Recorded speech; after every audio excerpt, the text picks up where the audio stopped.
Good afternoon. हम simple machines chapter discuss कर रहे थे। उसमें जो हमारा नया टॉपिक आज हम डिस्कस करेंगे उसका नाम है सिंगल परचेज विंच क्रैब। ठीक है, तो इसका डायग्राम देखिए बना हुआ है आपके सामने। इसको हम सिंगल परचेज विंच क्रैब कहते हैं। देखिए इनमें जो कुछ मेन चीज़ें हैं, ये अगेन फिर से वही जो सिंपल मशीन्स में हम बार बार बात करते हैं कि हम वेलोसिटी रेशियो को बढ़ाना चाहते हैं, अपने एफर्ट को कम करना चाहते हैं, बार बार हम एफर्ट को कम करना चाहते हैं।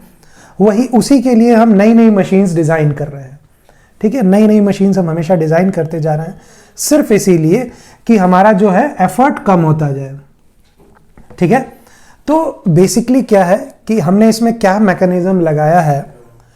देखिए एक ये पूरी शाफ्ट है, शाफ्ट और बेसिकली शाफ्ट है और बेसिकली ध्यान रखिएगा कि इसको जो है ये जो जिस पे ये पुली लगी है इसको हम ड्रम कहते हैं। ठीक है, ये आपका लोड है। ठीक है, ये आपका गियर 1 है। गियर और कहीं कहीं टूथ हेड व्हील भी लिखा हुआ है, तो एक ही बात है, एक ही चीज़ का नाम है टूथ हेड व्हील और गियर। ये 2 है। ये आपका लीवर हैंडल है। लीवर हैंडल है। ठीक है, लीवर हैंडल और जो आपका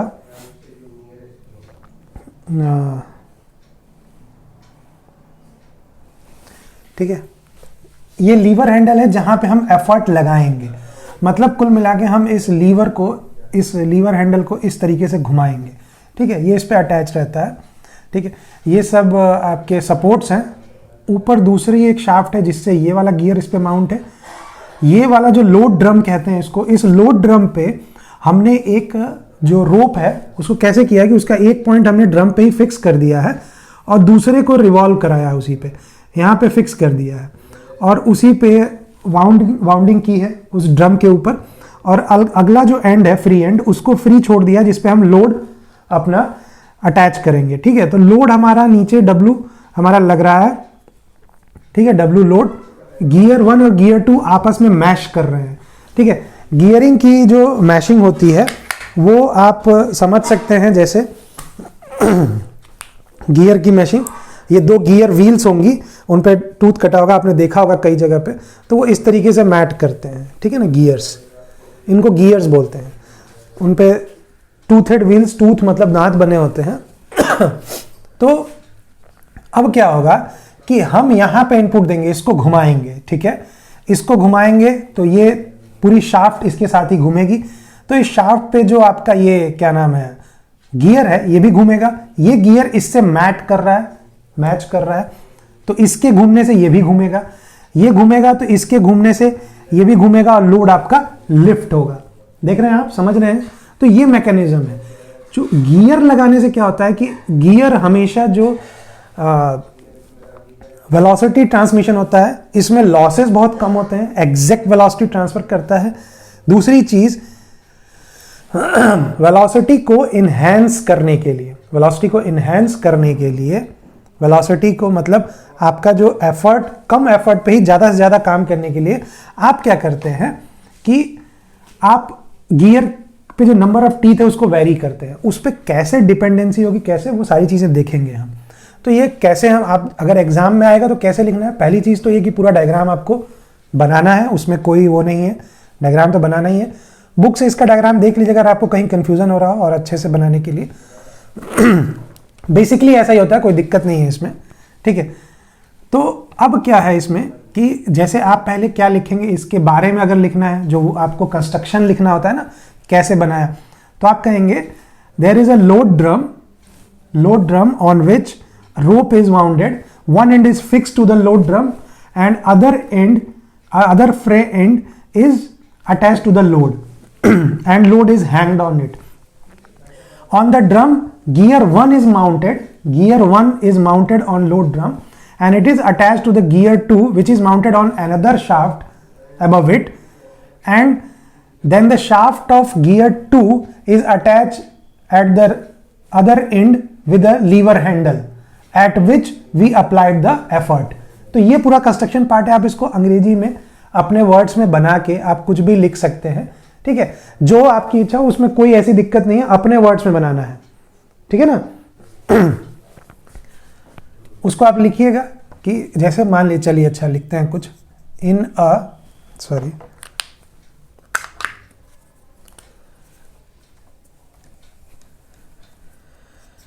इन अच्छा कुछ और, इसको कंस्ट्रक्शन लिख लीजिएगा आप, ये कहानी लिखवाने का कोई मतलब नहीं है, चीज़ें समझा दी, मेन समझना मेन है, ठीक है। तो अब क्या है, इसमें कुछ चीज़ें आपको ध्यान में रखनी है जो याद करने वाली हैं, कभी कभी वाइवा में पूछी जाती हैं, तो उन चीज़ों का आपको पता होना चाहिए कि what is the meaning of single purchase. देखिए इसमें अलग अलग वर्ड का अलग अलग मतलब है, ठीक है। सिंगल परचेज, सिंगल परचेज का मतलब अगर आपने सिंगल गियर मैशिंग की है, सिंगल गियर मैशिंग की है, मतलब एक गियर से एक गियर खाली मैश हुआ है बस, तो इसको सिंगल परचेज कहते हैं। अभी इसके बाद हम डबल परचेज करेंगे, डबल परचेज पढ़ेंगे, तो उसमें देखेंगे आपकी नंबर ऑफ गियर्स बढ़ जाएंगे, मतलब 2 गियर की मैटिंग करा रहे होंगे, 2 जगह गियर मैट कर रहे होंगे, तो उसको हम डबल परचेज कहते हैं। क्रैब का सेंस ये है कि क्रैब जो होता है ना आपका, क्रैब जैसे क्रैब बोलते हैं ना उसको, एक जो सी एनिमल होता है, समुद्र में पाया जाता है, क्रैब आपने सुना होगा, केकड़ा बोला जाता है, तो उसका शेप ये लेता है।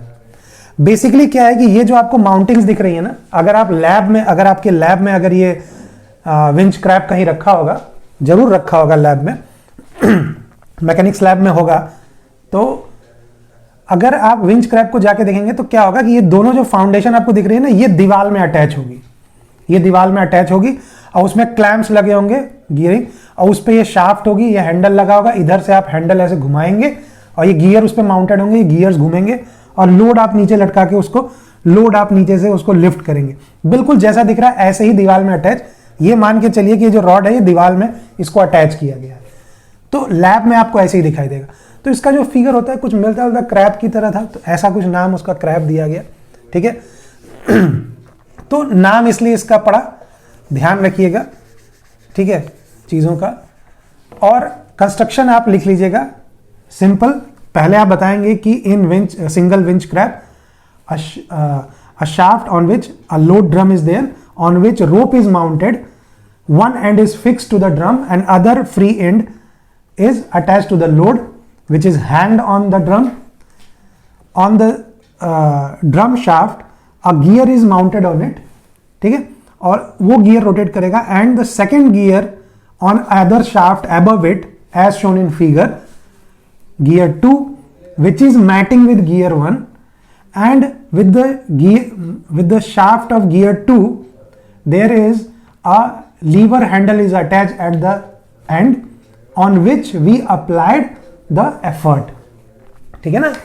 कि एक शाफ्ट है जिसके ऊपर लोड ड्रम है, लोड ड्रम के ऊपर हम रस्सी को लपेटेंगे, उसका एक एंड फिक्स करेंगे, दूसरे एंड से लोड को लगाएंगे, उसी के ऊपर एक गियर माउंट करेंगे, वो गियर, पहला गियर दूसरे गियर से मैट करेगा। देखिए बीच में हमने जगह छोड़ दी है, वो आपको समझाने के लिए कि दोनों अलग अलग गियर हैं, 2 गियर है, ठीक है। ये गियर का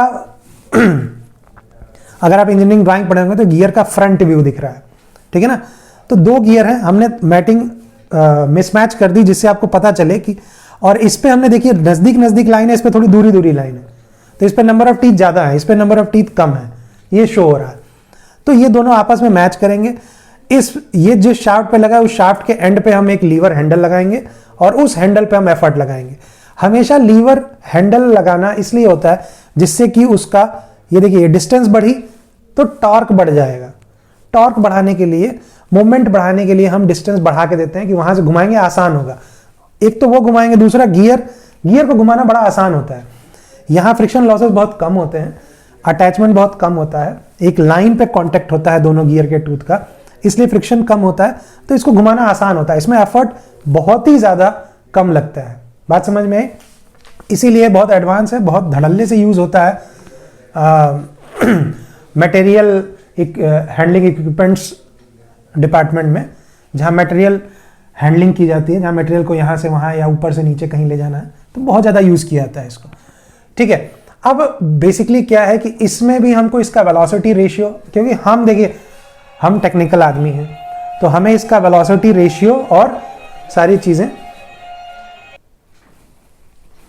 ठीक है, तो एज अ टेक्निकल थिंग हमें मेन जो चीज़ है वो हमको इसका वेलोसिटी रेशियो देखना है, कितना ये बढ़ाता है, क्या करता है, मैकेनिकल एडवांटेज देखना है। तो अब देखिए इसमें क्या होगा कि आपका जो फिर से वही कि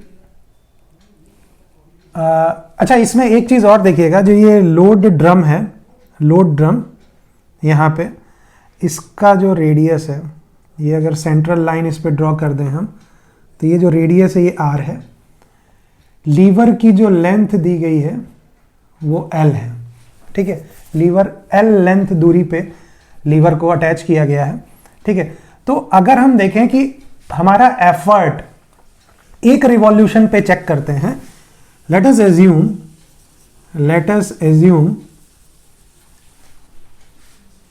वन रोटेशन ऑफ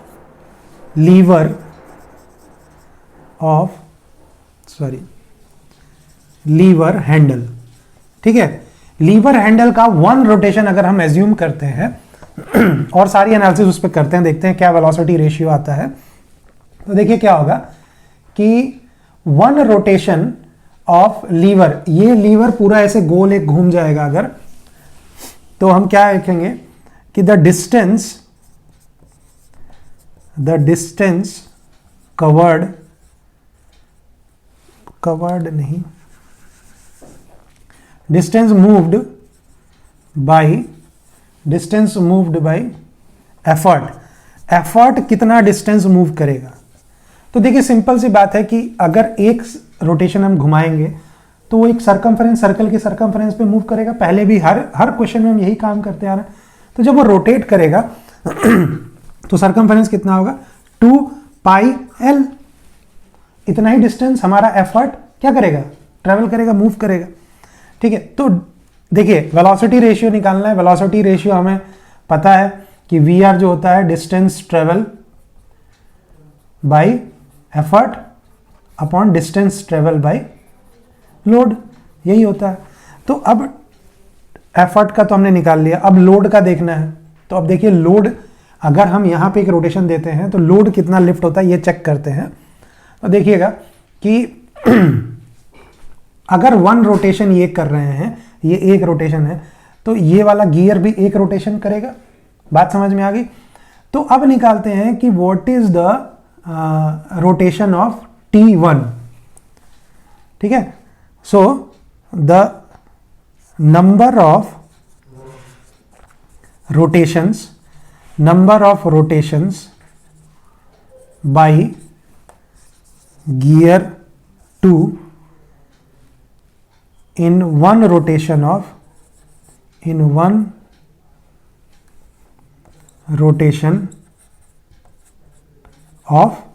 gear 1।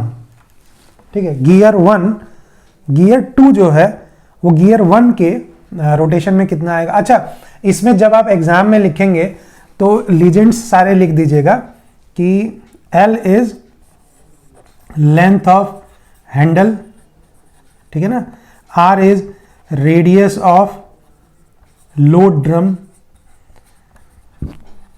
बात समझ में आ रही है, radius of load drum. T1 is number of teeths, number of teeth on gear 1। T1 T2 एक ही में करते हैं, T2 एंड T1। ठीक है, एंड ऑन गियर 2। ठीक है ना, गियर 2 और गियर 1 पे जो नंबर ऑफ टीथ है उसको T2 T1 से डिनोट किया गया है। ठीक है, W is equal to load to be lifted, जो लोड लिफ्ट करना है। ठीक है ना, लोड टू बी लिफ्टेड। तो ऐसे ये सारी चीजें बता दीजिएगा कि क्या क्या है। ठीक है, तो अब देखिए क्या है पूछ रहा है कि the number of rotation bye gear 2 in one rotation. एक रोटेशन अगर गियर 1 रोटेट करता है तो गियर 2 कितना रोटेशन लगाएगा, वो कैसे निकाला जाता है? तो वो होता है, देखिए इसके लिए हमें लॉ ऑफ गियरिंग पता होना चाहिए। लॉ ऑफ गियरिंग ये अभी आपके सिलेबस में नहीं है, ये जब आप आगे पढ़ेंगे थ्योरी ऑफ मशीन्स तो वहां आपको क्लियर हो जाएगा। अभी याद रखने के लिए, अगर 2 गियर, इफ 2 गियर्स, याद रखने के लिए, ये आपको प्रूफ में भी नहीं लिखना है। इफ 2 गियर्स आर मैटिंग, ठीक है, तो N1 बराबर N2, N1 बराबर N2 is equal to T2 by T1। बात समझ में आ रहा है? ये आता है लॉ ऑफ गियरिंग से। ये लॉ ऑफ गियरिंग होती है, थ्योरी ऑफ मशीन में आपको पढ़ाई जाएगी। अभी फिलहाल के लिए आप सिर्फ इतना याद रखिए। यहां पे N1 क्या है? N1 is number of rotation, number of rotation per minute of gear 1। ये आरपीएम दिया हुआ है, ठीक है, आरपीएम दिया हुआ, रोटेशन पर मिनट। ये आपको दिया है N1। N2 वैसे ही number of rotation per minute of 2, ठीक है ना। और T1 T2 तो बता ही दिया। तो अगर नंबर ऑफ रोटेशन आपको पता है दोनों का, तो उनमें जो रेशियो लॉ ऑफ गियरिंग, अगर दोनों गियर कर, तो ये हमेशा फॉलो करेगा। ये इक्वेशन हमेशा उसमें फॉलो करेगी अगर 2 गियर मैट कर रहे हैं। तो अगर आपको इससे हमें क्या पता चलेगा? T1 T2 हमें दिया होगा क्वेश्चन में कि इस पे मान लो नंबर ऑफ टीथ जितने भी बताएं, इस पे भी नंबर ऑफ टीथ बता दिया, हमें बताया रखेगा। और हमें यहां पे हमने माना था अभी कि जो हमारा गियर 2 है वो 1 रोटेशन घूम रहा है। हमने 1 रोटेशन घुमाया था ना, अभी एज्यूम किया था। तो इसका तो रोटेशन 1 हो रहा है, रोटेशन 1। तो N2 कितना हो जाएगा? 1। और N1 हमको निकालना है, तो N2 को तो ट्रांसफर कर देंगे, N1 पता चल जाएगा। तो भाई साहब गियर 1 पे कितना हो जाएगा? N1 होगा ना, number of rotation by gear 2 in 1 rotation of gear 1, N1। तो N1 कितना हो जाएगा? N2 into T2 by T1, ठीक है। अब आपको पता है कि N2 क्या है? N1 कितना आ जाएगा? N2 कितना है? 1 इंटू T2 बाई T1। तो ये बेसिकली T2 बाई T1 आ जाएगा। तो याद रखिएगा। तो सिंपल इसके गियर के रेशियो में 1 रोटेशन की अगर बात कर रहे हैं तो ये चीज़ याद रखिएगा, ठीक है। पढ़ाया आपको जाएगा ये जब theory of machine second year में आप जाएंगे। एक सब्जेक्ट आएगा थ्योरी ऑफ मशीन, उसमें पढ़ाया जाएगा। तो N1 हमारे पास आ गया, मतलब कि ये वाला gear T2 by T1 rotation करेगा। ये नंबर ऑफ रोटेशन दे रहा है। अब T2 बाई T1 की जो भी वैल्यू होगी, मान लिया T2 की वैल्यू 100 है, T1 की वैल्यू 50 है, ठीक है। T2 की वैल्यू 100, T1 की वैल्यू 50, तो 100 बटे 50 2, तो 1 रोटेशन में ये 2 रोटेशन करेगा अपने आप जितना आएगा। तो T2 बाई T1 आपको क्या बताएगा? रोटेशन ऑफ गियर 1, पहला गियर कितना रोटेशन करेगा। अब इसका नंबर ऑफ रोटेशन पता चल गया, तो जितना, तो देखिए नंबर ऑफ रोटेशन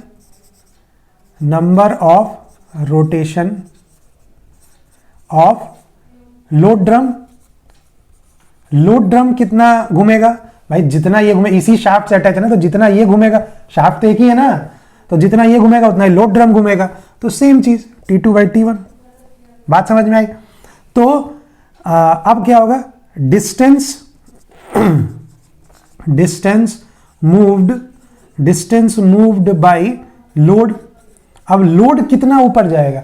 अगर ये 1 रोटेशन घूमेगा तो भाई जितना ये इसका सर्कल है, जितना ये सर्कल पूरा घूमेगा, तो सर्कल का सरकमफेरेंस ही तो होगा, रेडियस r है, तो इसका सरकमफेरेंस कितना हो जाएगा? 2 पाई r, ठीक। ये एक सर्कल में इतना डिस्टेंस कवर करेगा, और कितना सर्कल घूमेगा वो हमें पता नहीं है, वो घूमेगा T2 बाई T1। अब T2 बाई T1 की वैल्यू जितनी भी आए, हो सकता है दोनों टीथ सेम हो, 1 हो जाए तो 2 पाई r इंटू 1 2 पाई r हो जाएगा। अगर 2 आया तो 2 टाइम्स हो जाएगा, 3 आया तो 3, नंबर ऑफ रोटेशन से मल्टीप्लाई करना, एक रोटेशन में 2 पाई r। और T2 by T1 number of rotation जितना करेगा वो पता चलेगा बाद में, जब हमें T2 T1 दिया रहेगा तो हम पता कर सकते हैं। बात समझ में आ रही है? तो ये हो गया डिस्टेंस मूव्ड बाई हमारा लोड। तो भाई अब लोड का भी डिस्टेंस मूव्ड आ गया और एफर्ट का भी आ गया। तो वेलोसिटी रेशियो निकाल दीजिए। Velocity ratio is distance moved by effort upon distance moved by load. तो डिस्टेंस मूव्ड एफर्ट कितना निकला था? 2 पाई l अपॉन ये रख दीजिए लोड का 2πr इंटू T2/T1, 2π कट जाएगा। तो अब ये क्या आ जाएगा देखिए L/R, ठीक है,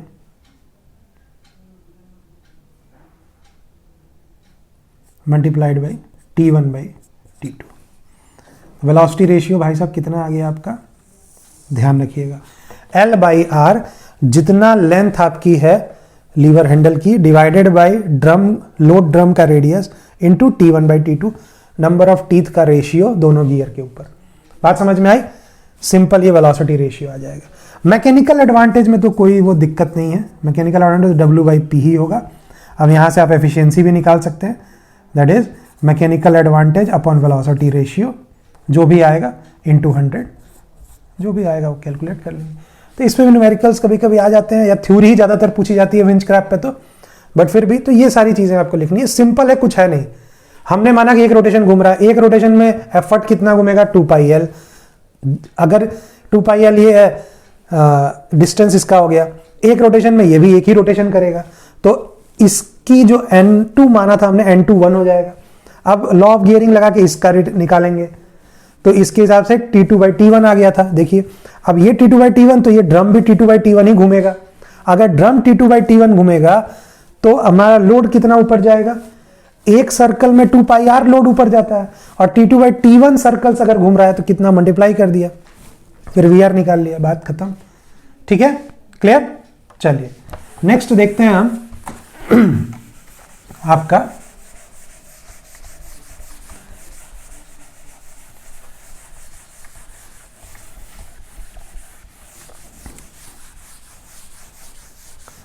डबल, बस यही चेंज करना है, डबल परचेज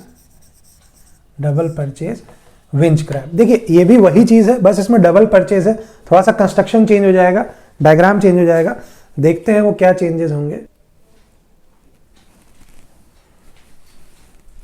ठीक है, तो ये आपका है डबल परचेज विंच क्रैब। देखिए इसमें डायग्राम में थोड़ा सा अमेंडमेंट किया गया, हम एक और इंटरमीडिएट शाफ्ट लेते हैं, और इसमें जो नंबर ऑफ गियर्स हैं वो हमने 4 यूज किए हैं, बट मैटिंग 2 गियर्स की हो रही है। नंबर ऑफ मैटिंग पे इसका नाम होता है, 2 गियर अलग अलग मैटिंग कितनी हो रही है, 2, एक यहाँ पे गियर की मैटिंग हो रही है, एक यहाँ पे, इसीलिए इसका नाम डबल परचेज है।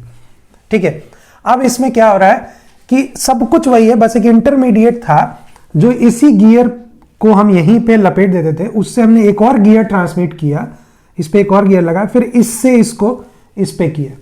ठीक है, और फिर वही वैसे ही लोड ड्रम, वैसे ही लोड सब कुछ। तो लोड ड्रम भी याद रखिएगा, लोड ड्रम, ठीक है, वैसे ही है, ये लोड है, तो सारी चीजें वैसे ही हैं। यहां भी लोड ड्रम का रेडियस R, एफर्ट जो हैंडल लग रहा है लीवर हैंडल, उसकी लेंथ L है, गियर 4 हैं।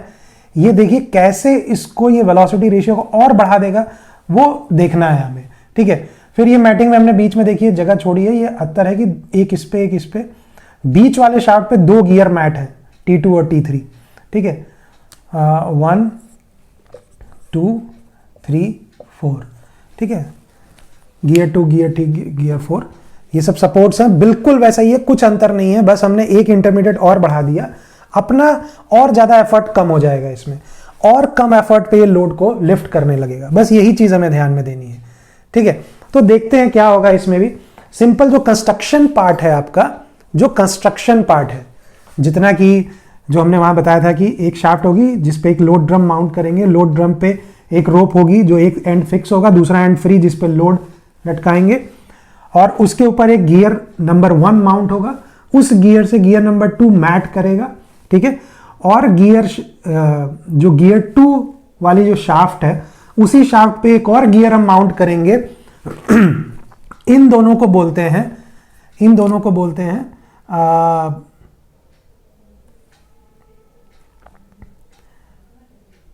Combined gear. ठीक है, इनको बोलते हैं हम पैरेलल गियर्स। तो उसी शाफ्ट पे, सेम शाफ्ट पे गियर 3 माउंट करेंगे, उस गियर 3 से हमारा जो पिनियन बोलते हैं, याद रखिएगा उस वाले केस में भी और यहां भी, इस वाले गियर को पिनियन गियर बोलते हैं। इस वाले गियर को याद रखिएगा पिनियन गियर। और उससे हमारा पिनियन गियर उसको बोलते हैं जिस पे हम जिसको मूव करा रहे होते हैं उसको पिनियन गियर बोलते हैं। अब देखिए पिनियन गियर या तो हम हाथ से मूव करा रहे हो या हम मोटर से, कई जगह विंच क्रैब मोटर से भी चलाई जाती है, ठीक है, जब बहुत हैवी लोड उठाना होता है तो मोटर से जहां हमें ऑटोमेटिक करना है तो इसको पिनियन गियर बोलते हैं। तो गियर 3 से आपका पिनियन गियर 4 आपका माउंट होगा और गियर 4 के जो शाफ्ट पे लास्ट में हैंडल लगा होगा, जिस हैंडल पे हम एफर्ट लगाएंगे। तो एक कंस्ट्रक्शन पार्ट आप लिख देंगे, उसके बाद अपने principle of velocity ratio calculation पे आएंगे और देखेंगे कि आप कैसे करेंगे उसको। तो सिंपल फिर से वही लेट अस एज्यूम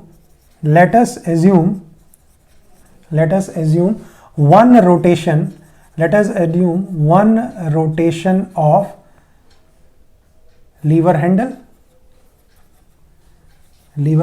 और लीवर हैंडल अगर 1 रोटेशन कर रहा है तो डिस्टेंस मूव्ड बिल्कुल वैसे ही चलेगा। डिस्टेंस मूव्ड बाय एफर्ट कितना हो जाएगा, distance moved by effort simple फिर से वही 2 पाई एल, कोई अंतर नहीं, यहां तक बिल्कुल सेम चीज है क्योंकि इसमें तो कोई डिफरेंस नहीं किया गया, तो ये तो वैसा ही रहेगा, ठीक है।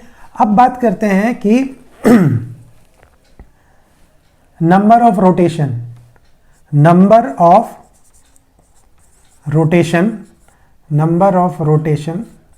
Of gear 1, that is gear 1 नहीं, गियर 4 का कितना नंबर ऑफ रोटेशन होगा, तो ये हो जाएगा N4 is equal to 1 because mounted on lever shaft, जो लीवर वाली शाफ्ट है उसी पे माउंट है ये, तो जितना वो घूमेगा उतना ही ये भी घूमेगा, तो N4 कितना हो गया 1, इसका भी 1 रोटेशन, क्योंकि एक ही रोटेशन हम अभी घुमा रहे हैं, एज्यूम किया है हमने। अब इसके एक रोटेशन पे 3 वाला कितना घूमेगा, number of rotation of gear 3 N3, तो N3 अभी हमने आपको बताया था N3 कितना होगा, तो मैं बता देता हूं आपको N3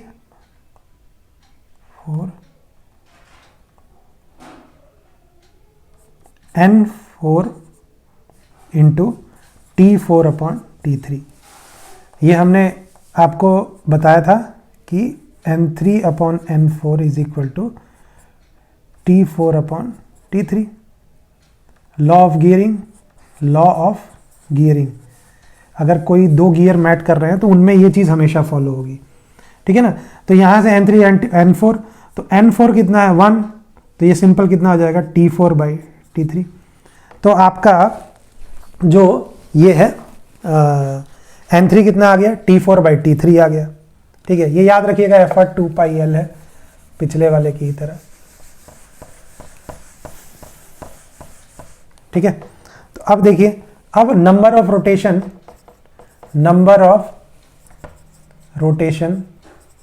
ऑफ गियर 2, अब देखिए गियर 3 और गियर 2 एक ही शाफ्ट पे है, तो जो नंबर ऑफ रोटेशन गियर 3 का होगा वही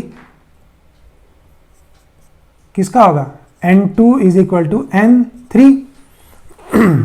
N2 और N3 बराबर होंगे ना, तो ये कितना आ गया T4 बाई T3, समझ में आया। अब हमें निकालना है अपने वाले जो मेन जिस पे हमको ट्रांसफर करना है, number of rotation of gear 1। Gear 1 कितना करेगा, अब गियर 1 जो है वो है N1 निकालना है, तो N1 कितना होगा, ये वाला लगाएंगे हम formula, N1 by N2 is equal to T2 by N1 by N2 is equal to T2 by T3, तो ये कितना हो जाएगा N2 into T2 by T1, और N2 कितना है देखिए, पुट कर दीजिए वैल्यू, तो ये T4 by T3 multiplied by T2 by T1। बात समझ में आई। तो N1 कितना आ गया ठीक है, ये आ गया इस गियर 1 का। तो number of rotation of load drum कितना रोटेट करेगा, जितना भाई गियर 1 रोटेट करेगा उतना ही लोड ड्रम, क्योंकि एक ही शाफ्ट है, तो इसका भी कितना हो जाएगा T4 by T3 into T2 by T1। बात समझ में आई? तो अब आपका ये आ गया। तो अब देखिए डिस्टेंस निकालना है, डिस्टेंस मूव्ड। अगर लोड ड्रम हमारा इतना रोटेट कर रहा है, इतना रोटेशन है उसका, अब ये मान लीजिए 3 4 5 सॉल्व करने के बाद कुछ आएगा, जो भी नंबर ऑफ रोटेशन, एक रोटेशन में कितना घूमेगा 2 पाई आर, जैसे पिछली बार। तो distance moved by load, distance moved by load कितना हो जाएगा 2 पाई आर इंटू ये नंबर ऑफ रोटेशन, ये तो एक रोटेशन में, और ये जितना आएगा मान लो 5 6 जो भी आएगा उसको मल्टीप्लाई उतना, तो T4 by T3 multiplied by T2 by T1। Clear? ये आ गया distance moved by your load.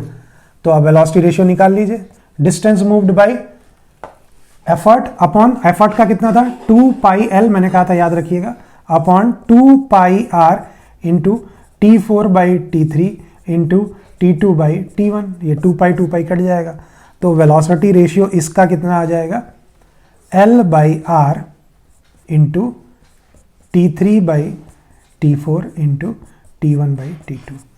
अब देखिए यहां ये वाला टर्म एक्स्ट्रा आया, बात समझ रहे हैं आप? ये वाला टर्म एक्स्ट्रा आया, तो जब ये वाला टर्म एक्स्ट्रा आया तो ये इतना और मल्टीप्लाई हो गया ना वेलोसिटी रेशियो, ये इतना और वेलोसिटी रेशियो को बढ़ा दिया।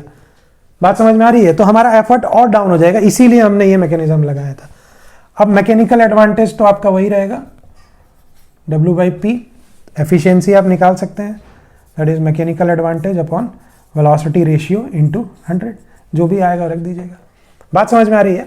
पहले वाले में याद रखिएगा जो सिंगल परचेज था उसमें सिंगल टीथ का रेशियो आएगा, और जब डबल परचेज हो गया तो नंबर ऑफ टीथ का रेशियो डबल जैसा आएगा, बस इतना ही अंतर है। एल बाई आर तो कॉमन ही है, ये 2 गुना, ये बढ़ गया इसीलिए, और यही तरीका है। और ये और ज्यादा एफर्टलेस आपका, मतलब बहुत कम एफर्ट में ही बहुत अच्छा काम करता है ये, तो इसको हम कहते हैं डबल परचेज विंच क्रैब। ठीक है, तो ये सारी थ्योरी पार्ट जो है आपका, सारा सिंपल मशीन्स की सारी मशीन्स हमने डिस्कस कर ली। सभी को आप एक एक बार खुद से डायग्राम बना के इसके पूरे कंप्लीट आंसर्स थ्योरी वाले लिखने की कोशिश कीजिएगा। ठीक है, बिल्कुल से अपने हाथ से पूरा डायग्राम बिना देखे बना के, जब तक बिना देखे पूरा ना बना लें और उसका पूरा प्रिंसिपल और वर्किंग ना लिख लें तब तक उसको बार बार लिखिए, क्योंकि ये बहुत पॉजिटिव मार्क्स आपको देता है। सिंपल मशीन से 2 तो मशीन पूछी ही जाएंगी, ठीक है, 2 कोई भी मशीन आएंगी ही आएंगी। ठीक है, और हो सकता है एक आए तो न्यूमेरिकल आए, न्यूमेरिकल भी आता है, तो न्यूमेरिकल भी हम आगे डिस्कस करेंगे। ठीक है।